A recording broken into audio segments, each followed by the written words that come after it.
Hey guys, and welcome back to Breadbox Racing 4x4. This week, we've got another little treat for you. We're building a V8. Unfortunately, it's not my V8, but still, it's got the right number of cylinders. So, this is a Rover 3.5 liter V8.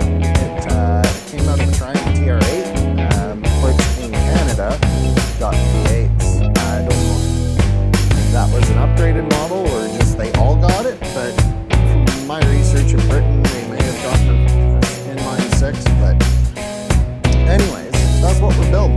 So this isn't going to be a crazy, wild, super powerful build. We're basically putting it back to running condition. Just re-ring, hone it, re-ring it, and send it. I've already gone through, I've measured everything, so I know all the bores are the right size, the cylinders haven't been bored out, stuff like that. So I have to apologize, this week's video won't be up to our usual quality because my desktop is broken and I'm working off a laptop, so sorry about that. Alright guys, so I got my crosshatch in there. Now I'm going to do the piston rings, but it's worth noting that 1976 was a split in years. The piston rings on the later engines are thinner on the earlier engines. So you gotta make sure you get the right rings, otherwise you're gonna have bad time.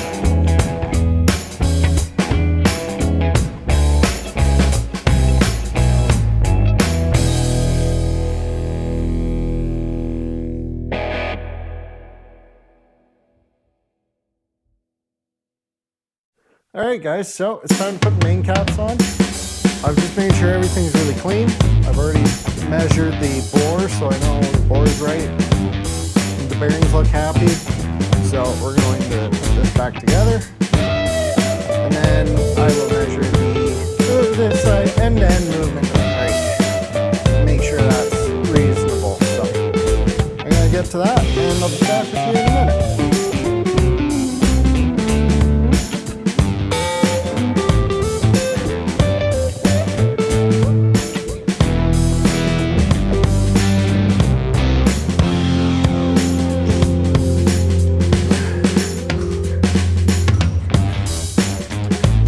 Alright, we got the main caps on there, so now I'm just going to torque them. First you start from the middle, work your way out. The specs I found list 55 foot-pounds for their main caps 1 to 4, and 70 foot-pounds for the rear. Of course, do your own research.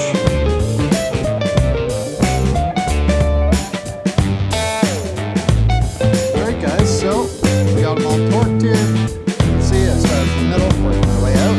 Right, for this cap, I torqued it to 55 the first time, same as the rest. Then once everything else was torqued, I come back and check the torque, then I did the 70 on the rear. And the good news is, it still spins super smoothly, no feeling of grit.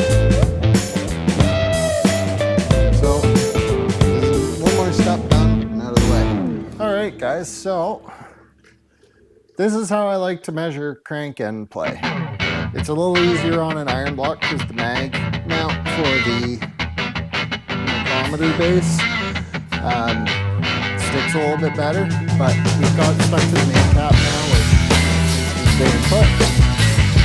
So, the engine around and the dial indicator's not changing. So, all I do is I have it set on the end of the crank. I push the crank all the way in one direction, in this case all the way this way. I zero the gauge, and then it's just a simple, I grab the crank, pull it towards the back end. And you can see we get full spec I remember it was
Alright guys, so we got short block together. It's pistons are in,